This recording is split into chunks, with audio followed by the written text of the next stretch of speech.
Hindi pa rin matapos-tapos ang isyong hiwalayan ni Kim Chu at Sian Lim, mag-isang linggo na ang isyo at wala pa ring malinaw na confirmation.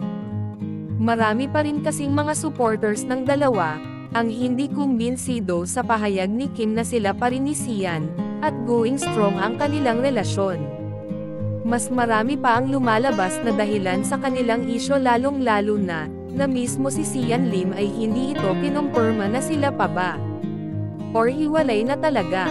At ito na, ang mainit pa ring pinag-uusapan sa social media, ang linlang starring Kim Chu and Paolo Avellino among others, dahil sa sunod-sunod na pag-viral ng mga eksena sa serye na umaani ng papuri mula sa mga netizen.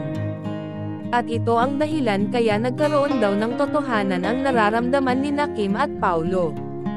May ilan ngang nagkukwentong source, na di umano'y sina Kim at Paolo na nga sa totoong buhay at totoo raw na split na sina Kim and Sian Lim, na nagpost pero walang sagot sa maintrigang paghihiwalay nila ni Kim pagkatapos ng maraming taon.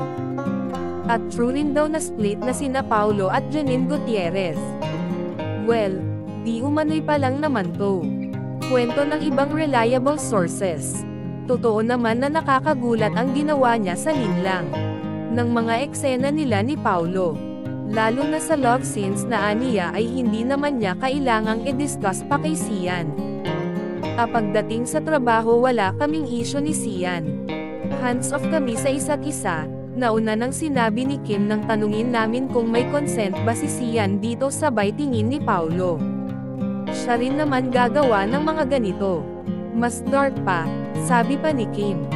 Fasten your seatbelt na po para sa bago kong role, say pa ni Kim na pinatunayang magaling siyang actress at hindi kumbaga stagnant sa kanyang career. Napabalita din na may pinagseselosan si Sian kaya naman marami din ang lumalabas na ito ay si Paolo Avellino.